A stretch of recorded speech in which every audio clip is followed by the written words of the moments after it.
sudah siap di depan layar kaca Anda? Sudah siap tentunya untuk bersama saya Kak Rose di acara Rumpi No Secret. Wah, ditemani oleh Daniel di pojok sana, dan tentunya juga sudah hadir beberapa bintang tamu yang akan berbagi ceritanya. Ada berbagai cerita seru hari ini. Yang pertama ada Aditya Herpavis. Assalamualaikum, Mbak. Ada cerita apa dari dia, nanti kita bahas. Seperti biasa, mojok dulu yuk untuk membahas dan membaca komentar netizen yang semakin panas menanggapi berita-berita yang semakin hot, baik itu untuk hal-hal yang datang dari dunia nyata maupun dari dunia maya. Dari sosial media tentunya ya, masih seputar kasus yang tengah bergulir. Ada dugaan perselingkuhan yang dilaporkan oleh seorang istri yang bernama Mawa terhadap artis yang inisialnya IR, yang diduga itu adalah Inara begitu. Nah, kemarin Mawa itu juga memposting chatan WhatsApp dia kepada sang suami ya, yang namanya siapa, Ihsanul. Ini yang dia yang mana? Yang suaminya yang mana sih? Oh, suaminya sebelah kiri gitu ya, gini. Abang cuma mau disupport kalau cuma untuk ikutin kemauan Ayang soal posting-postingan.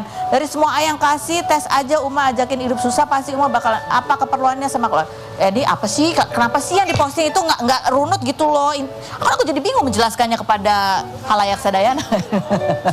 Intinya di perbincangan ini ya, intinya di perbincangan ini adalah bahwa kayak Mama itu dari kemarin tuh pengen supaya suaminya itu posting foto dia di Instagramnya gitu, tapi suaminya nggak mau gitu ya. Aku nggak minta banyak, hanya ingin diakui bahwa aku istrimu, istri sahmu, bukan seseorang yang harus disembunyikan. Tapi entah kenapa hal sesepil itu malah kamu permasalahkan. Coba baca lagi, tapi yang urut yang benar ya, baca ya. Ayo baca lagi. Tadi chatnya mana? Ya. Berapa banyak orang yang udah punya status secara terang-terangan dia bermain juga katanya. Intinya ada di diri kita masing-masing. Ini case-nya beda. Orang bisa tahu kalau kita baik-baik aja dan setan nggak bakalan ngeganggu karena identitas kita udah jelas. Ini nggak urut juga nih, kenapa sih yang di screenshot yang nggak jelas begini ya? Ayo coba. Halo, dari yang utuh lah, yang utuh. Jangan sampai aku nyontek dari handphoneku sendiri loh ya nih. Ya oke, baiklah, ini perbincangannya yang menarik sih. Menurut aku ada banyak sekali statementnya yang menarik gitu, ya kan? Dia cuma ini suaminya yang dijawabnya gitu. Sedari dulu kami kelihatan di medsos bahagia tapi sering berantem di dunia nyata itu kan. Insan gak mau, Insan bilang kita perbaiki dulu internal. Untuk apa munafik di sosmed tapi kenyataannya juga kayak neraka, dia bilang kan. Udah yang ada jadi semakin ain, makin ada potensi pisah kalau sikap abang udah iya gitu. Ya ini kalau sikap dari suaminya, kenapa dia nggak mau posting istrinya? Karena menurut dia ya daripada posting harmonis di sosial media mendingan perbaiki di dalam. Karena menurut dia, kata si suaminya ini, rumah tangganya daripada di dalam seperti neraka gitu. Tapi itu kan kayak dijawab juga sama Mama, dia nggak ngerasa kayak perasaan rumah tangga aku adem-adem aja gitu ya. Kenapa tiba-tiba begitu? Ada komentar netizen. Komentar netizen bukannya sesudah podcast. Podcast dulu cuplikannya, Mama cerita tentang ya kecurigaannya bahwa ini salah satu yang kita highlight adalah bahwa dia dapat bukti CCTV itu kan. Buktinya baru dia dapat seminggu yang lalu. Tapi CCTV itu adalah kejadian sekitar bulan Agustus, ya. Itu. Sementara suaminya baru melakukan deep talk, minta izin untuk poligami itu di bulan Oktober. Jadi ada jeda tuh ya antara Agustus, September, kenapa Oktober baru minta poligami? Ada apa di bulan Agustus? Coba kita lihat cuplikan yang berikut ini. Itu dapat CCTV-nya dari mana gitu ya? Kan berarti kan ada di dalam kalau emang yang itu ya. Wow. Oke, baiklah. Oke, kita baca komentar itu dulu ya. Ya. Jangan-jangan sudah menikah katanya gitu. Ya itu kan, kalau udah menikah kenapa minta izin poligaminya dari bulan Oktober kan gitu ya, kalau secara logika ininya. Kalau mereka sudah menikah siri, gugatan masih bisa jalan nggak ya katanya gitu. Itu kok aku nggak tahu juga. Kami sudah menikah siri bla bla bla bla ujung-ujungnya. Yang berikut komentarnya. Ini sih yang problematik suaminya. Jangan nikah dulu bang kalau emang belum puas ngebujang pakai Kak.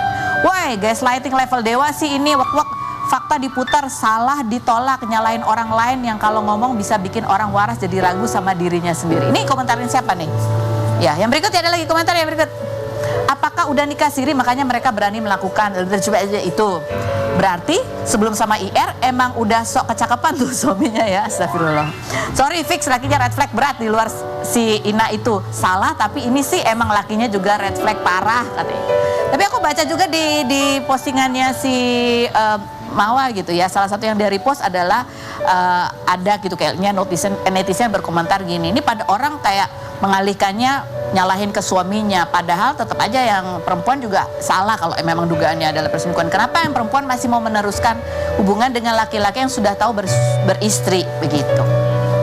Tapi menurut aku biar imbang sih. Suara laki juga harus kedengeran dong ya. Ya dong.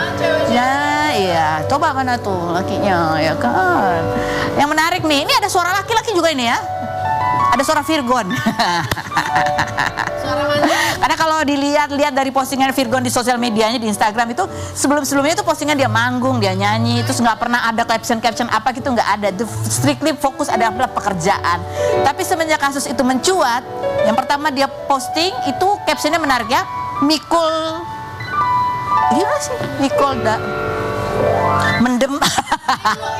Mikul and mendem itu, oke. Terus ini yang berikutnya nih kemarin ya. Gue punya dia tulisannya gini. Gue punya satu pertanyaan buat lu, baca bagian atas sebelah kiri. Ketika kita zoom di sebelah kiri, baca di kanan bawah ya. Kanan bawah maksudnya captionnya. Bunyi captionnya adalah telur apa yang ngagetin gitu. Ini sebenarnya juga kita bingung sih, nggak apa sih Virgon gitu ya kan? Iya. Terus ada lagi kayak dia netizen ada lagi yang komen ke Instagramnya Virgon, dia bilang, Virgon coba deh kamu pakai baju koko, dia bilang gitu kan. Terus dia bilang gini, dia bilang apa sih? Dia kayaknya dia bandel gitu, tapi nggak pakai kedok agama. Ada foto Virgon yang zaman dulu nggak? Nah tapi kalau ada kan, terus netizen banyak yang komentar, udahlah Virgon fokus ngurusin anak aja. Terus dia posting, ada postingannya, ada di story ya, bahwa dia memang lagi sama anak-anak yang liburan gitu. Komentar netizen gitu aja. Oke. Jangan merasa bisa hina balik, tapi introspeksi. Kasihan anak-anak kalian kalau bapak ibunya punya track record yang sama. Kasihan anak-anak lu gitu. Ingat bro, membandingkan dua hal buruk tidak membuat salah satunya menjadi lebih baik. Aktif ya Bang Virgin. Ya udahlah gitu kan. Padahal kata Virgon, aku cuma kasih tebak-tebakan. Telur apa yang ngagetin? Telur jatuh. Kaget kan? Kita langsung ke Aditya Herpavi. Kita lihat dulu profilnya berikut ini. Ya, kita sudah bersama dengan Aditya Herpavi. Tapi aku sebelumnya pengen tanya juga sama Adit ya. Apa? Kamu setuju nggak kalau terjadi kasus kayak gini keributan? Itu lakinya juga perlu ditanya dan dicari. Iyalah. Tadi sebenarnya aku mau ngomong tapi nggak enak. Ntar kameranya ke gue semua. Nggak mau apa-apa, nggak komentar apa. Iya, maksudnya harus berimbang gitu. Betul. Point of view-nya harus berimbang. Biar rame-rame. Coba hubungin suaminya. Iya, coba kita cari ya di mana ya. Tapi biasanya sih kalau perselingkuhan terjadi itu bukan hanya karena kesalahan salah satu pihak. Betul. Biasanya pasti pihak yang satunya juga ada sebabnya juga, menyebabkan juga. Pasti, iya. Karena ya terjadi bukan hanya terjadi karena adanya niat, tapi karena adanya kesempatan. Betul. Oke, baik. Di sini kita ada kado nih. Kalau ini kembali kepada Adit ya. Ada sebuah sesuatu yang kita minta kamu buka, dan ketika kamu buka melihat bendanya, mungkin berdua dulu nggak nih kalau bukan? Enggak ya? Apa kan di dalam ini? Coba silakan dibuka pelan-pelan. Oke, kita buka Tarik ya. nafas. And Ya Allah. Oh, ya ampun. Iya. Ini adalah snack-snack ya. Tapi snack-snack ini dalam ukuran kecilnya. Kalau dalam kehidupan asli seorang Aditya Herpavi, snack-snack yang pernah berhubungan sama dia ini ukurannya bal-balan. Kamu selalu bisa bikin gue sedih. Wow. Dulu gue dagang gini ya. Usia berapa waktu itu? Sambil kuliah ya. Sambil kuliah. Sambil kuliah. Belanjanya di Pasar Mester Jatinegara. Karena memang di situ pusatnya. Adit tuh kuliah tinggal di rumah nenek di Hutan Kayu. Kampus saya tuh di Cempaka Putih. Sekolah Tinggi Manajemen Industri. Maaf. saya kuliah tuh sambil kerja. Cuman karena keadaannya waktu itu memang yang memungkinkan hanya aku dagang makanan. Jadi aku belanja tuh pagi, naik kendaraan umum ke Pasar Jatinegara, ke Mester. Terus di sana milih-milih ini stik balado, kuping gajah, ada juga kerupuk ikan dan sebagainya.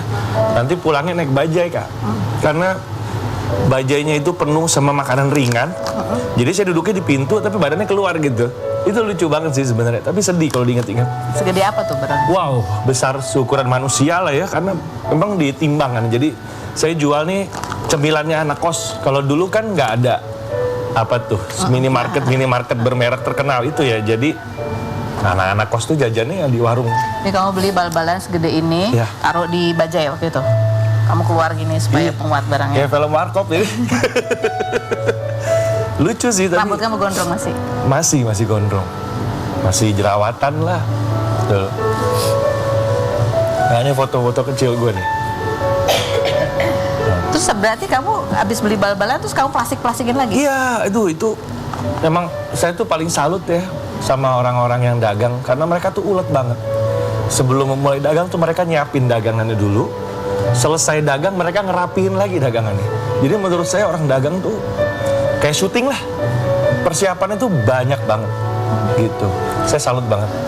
Pada saat kamu harus jualan itu gitu ya, Iya. kan nambah-nambahin uang saku. Atau buat apa tuh sebenarnya kamu? Ya yang jelas buat nyambung hidup juga gitu. Nyambung Ya, hidup. maksudnya untuk kebutuhan kita di rumah itu sehari-hari gitu. Buat Karena nenek, aku sama nenek doang berdua kan. Nenek juga udah sepuh banget. Kadang di rumah itu, di rumahnya dia, kadang tinggal di rumahnya Bude, karena kan keliling ya. Jadi aku banyak sendiri. Ya sendiri ya. Ini yang nemenin, aktivitas yang nemenin pulang kuliah dagang. Waktu itu ada masa dimana kamu tuh ya kalau kita lihat sekarang karena di daerah Raffi, ganteng banget bule gitu ya, cocok banget memang jadi aktor.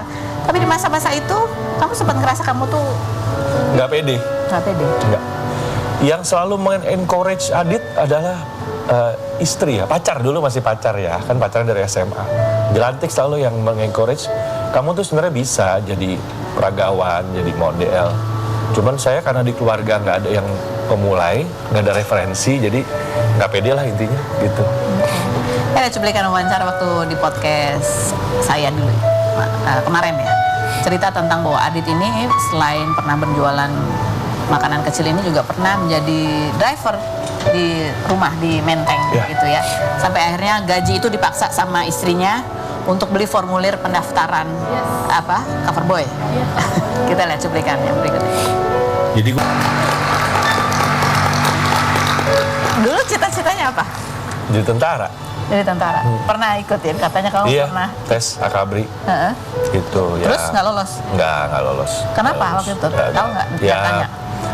pasti banyak Secara lah. fisik masa? Iya, banyak lah problemnya lah. Karena kan yang mau Banyak. jadi itu kan dari latar belakang yang kuat-kuat juga kan. Jadi meskipun ada yang support juga nggak terlalu banyak berpengaruh lah. Gitu. Oke. Ada satu faktor yang berpengaruh, nanti juga tahu deh. Faktor itulah yang paling penting pokoknya kalau mau jadi. Kan kamu ini kan cita-cita kamu gitu ya. Udah lama nih. Tiba-tiba ketolak tuh waktu itu gimana rasanya? Ya patah hati lah, karena dari persiapan fisik itu kan Adit lakuin dari SMA kan, udah bertahun-tahun setiap pulang sekolah tuh jogging, olahraga, disiplin lah pokoknya lah. Jadi yang nakal-nakal udah mulai tinggalin, udah mulai hidup benar, sehat gitu. Tapi ternyata dalam during proses filterisasinya, tesnya itu kan bertahap. Dalam salah satu tahap tuh saya udah harus balik kanan lah. Kalau orang bilang balik kanan udah gagal. Menerima kekalahan, terus harus Pak D masih ada bilang, kamu harus kuliah, nggak bisa kamu kalau nggak kuliah, mau jadi apa kamu katanya? Kuliah ya, duit dari mana mikirnya kan gitu kan kuliah, tapi dia membantu lah saat itu, terus daftar kuliah, kebetulan Pak D waktu itu di Departemen Perindustrian masih aktif, jadi kampusnya kan di bawah Departemen Perindustrian. Udah saya di situ kuliah berapa semester gitu, bareng sama kebanyakan ya ASN ya yang mau ngambil titel. Gitu, orang-orang pinter lah teman-teman kuliahnya gitu. Cuman ya karena kebutuhan kuliah itu kan banyak ya, nggak cuman ada ongkos, ada fotokopi, ada ini, ada itu ya, makanya saya ngejalanin ini. Ini ada postingan istrinya ya, kita lihat nih.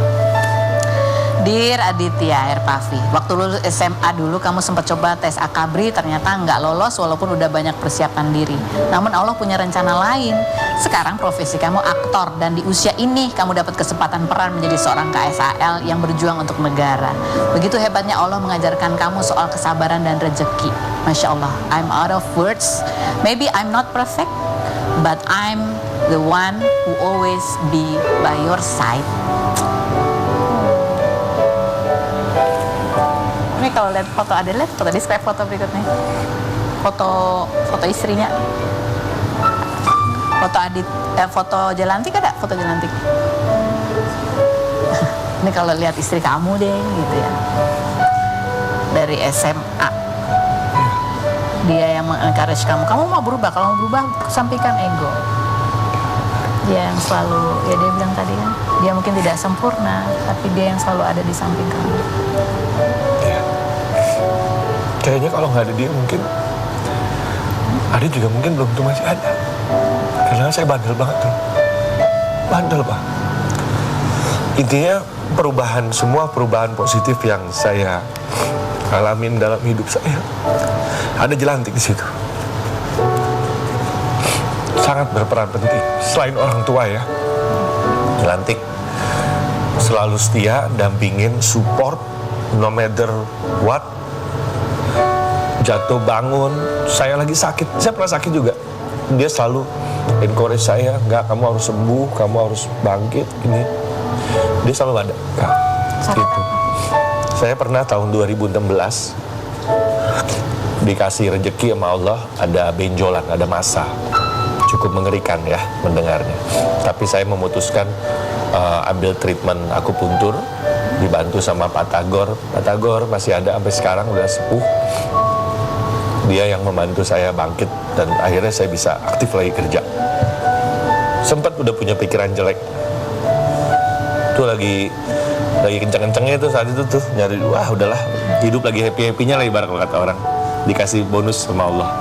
Jadi kalau kamu bisa menggambarkan dalam sebuah kalimat gitu, sosok istri kamu, Jelantik dalam kehidupan kamu tuh adalah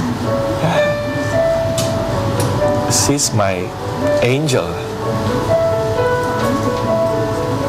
malaikat yang dikirim Tuhan.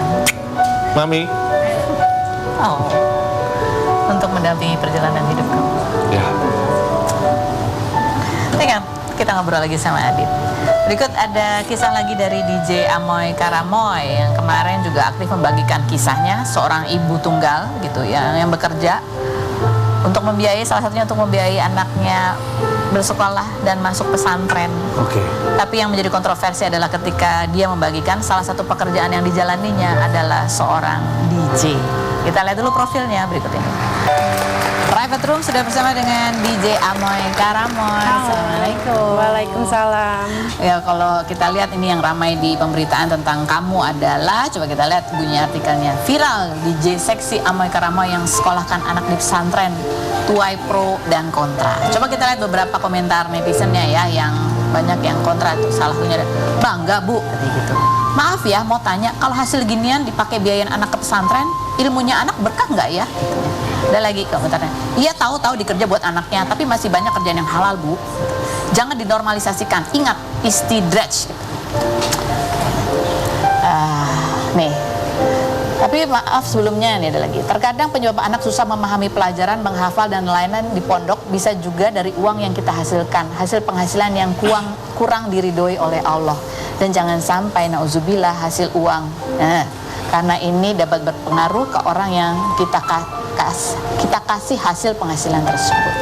Kamu sebagai seorang ibu tunggal. Betul. Sudah berapa tahun menjadi ibu tunggal? 11 tahun. 11 tahun. Ketika membaca komentar yang seperti itu, apa yang kamu rasakan? Sedih sih. Sedih banget.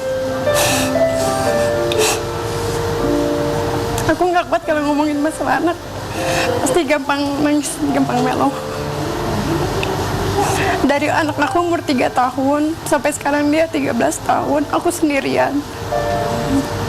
Kamu pernah dan kamu masih juga mengerjakan pekerjaan yang lain? Masih. Sebelum itu di awal-awal kamu punya butik katanya. Iya betul, aku sebelum nge-DJ aku punya butik di salah satu mall ya kan. Tapi kan namanya usaha kadang naik turun ya. Kalau netizen bilang kalau uangnya terkumpul usaha, aku dari dulu udah usaha. Cuman naik turun, bangkrut buka lagi itu usaha aku. Sampai akhirnya kamu menemukan profesi DJ ini pada saat itu gitu ya. Pada saat kamu memutuskan ya udah nge-DJ gitu. Kondisi kamu tuh seperti apa dengan anak kamu pada saat itu?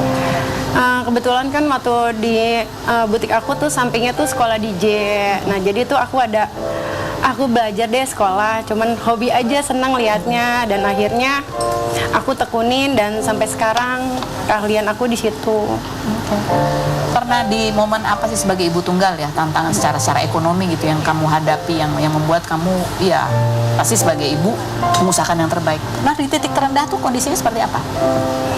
Kita pernah ngontrak di rumah, di kos kontrakan yang harganya 300.000, ya yang nggak layak sekali. Terus diusir dari kontrakan juga pernah. Diusir karena Belum bayar. Satu sekeluarga aku pernah juga kayak gitu, diusir karena nggak punya duit sama sekali. anak umur berapa pada saat itu? Anak aku sekarang Ya pada saat pada saat itu umur 3 tahun. pada saat itu jadi di awal-awal itu ketika kamu berpisah kamu sempat sampai diusir tapi kamu terus bekerja ya walaupun jatuh bangun dan akhirnya menemukan profesi ini. Iya. Sekarang ini selain menjadi DJ gitu ya, apa aja sih yang kamu jalankan? Aku sekarang alhamdulillah lagi jalanin bisnis lagi, bangkit lagi, pelan-pelan ya, namanya usaha kita kan selalu ikhtiar aja sih. Selebihnya biar Tuhan yang mengatur. Membuka rezeki yang baik. Kamu katanya juga pernah nyetir mobil online Ya, gitu? tuh aku pernah jadi taksi online juga. Di saat aku antar anak aku sekolah, aku sampingan taksi online gitu kan.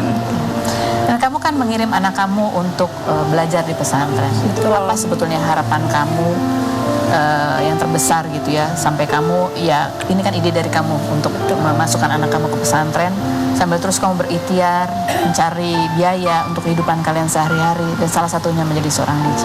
Pernahkah ada komentar atau respon kalau keberatan mungkin dari anak kamu terhadap apa yang kamu jalani? Selain yang berikut ini kita bahas, jangan kemana-mana, tetap di Rumpi Music.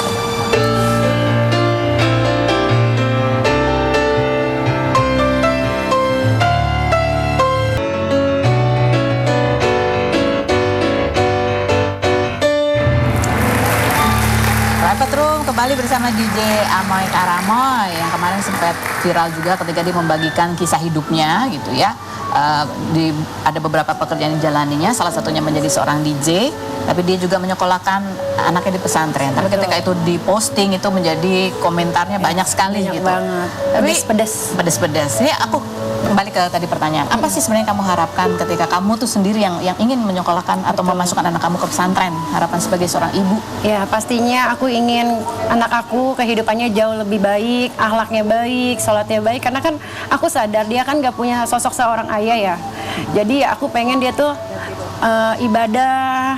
Intinya aku emang gak sempurna, tapi kan orang tua mana sih yang pengen anaknya tuh kehidupannya gak jauh lebih baik daripada ibunya. Dan ketika kamu membagikan itu, apa yang ingin kamu sampaikan sih sebenarnya kepada orang lain tentang perjalanan hidup kamu ini? Aku pengen sampaikan ya, itu emang faktanya seperti itu. Aku berjuang untuk anak aku satu-satunya untuk saat ini.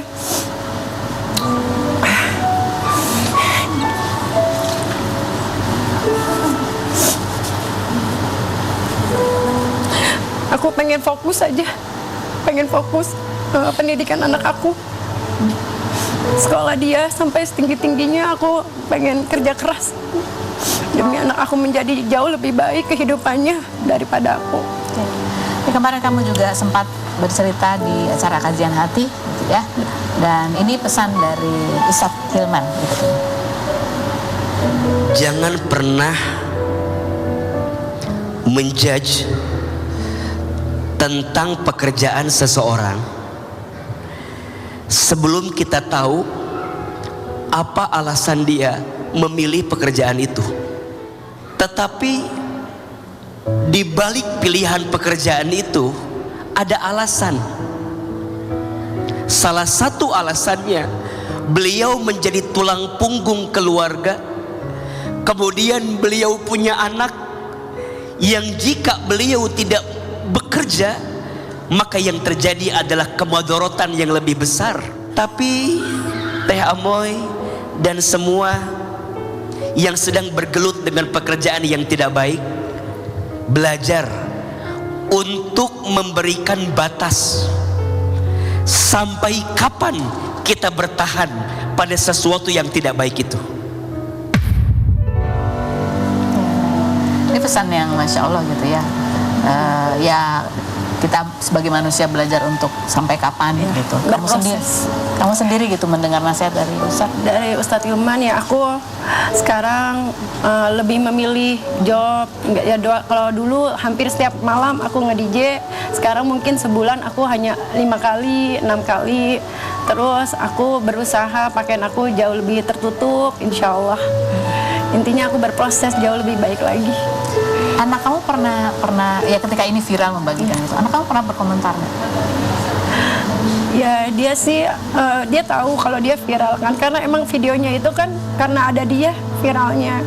Aku selalu bilangin, kadang dia kalau dibilangin kan dia nangis juga. Aku bilang, mamanya ini bukan penjahat, mamanya ini bukan pencuri, mama kerja untuk dia, untuk biaya dia, karena kan semuanya kan mama yang tanggung sendiri. Mama pengen anak mama tuh sekolahnya tuh yang bagus, kehidupannya tuh yang layak. Dia kadang ngerti, dia malah nangis. Aku bilang, kamu fokus aja sama pendidikan kamu, sama hafalan kamu. Terus dia bilang, iya aku mau semangat ya mama, mama yang sabar. Dia ngerti.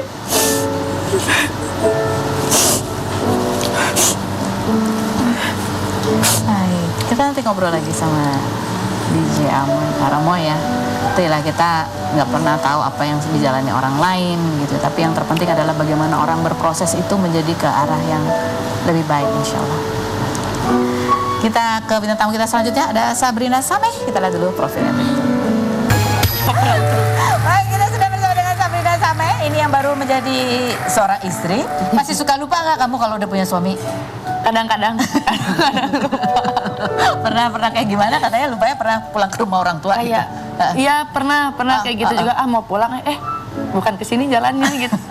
Pernah kayak gitu, terus kayak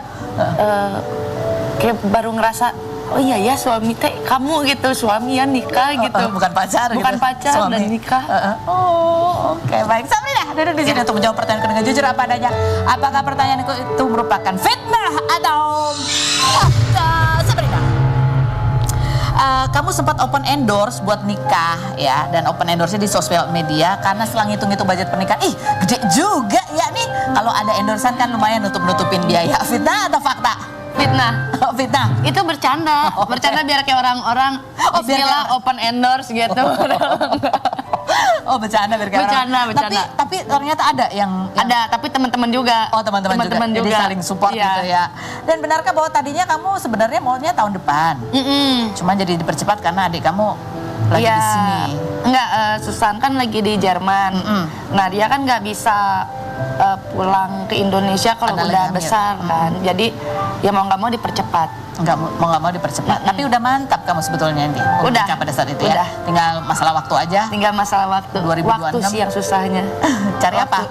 Cari Susan juga kan harus ada perizinan, kan dia dari Jerman, harus ada perizinan ke Indonesianya, terus papa juga. Iya betul. Semuanya ada di mencar-mencar ya. Iya, satu di mencar-mencar, Mesir, satu di betul. Jerman, Betul. satu di Indonesia. Kita lihat dulu video suasana pernikahan Sabrina Sameh berikut ini.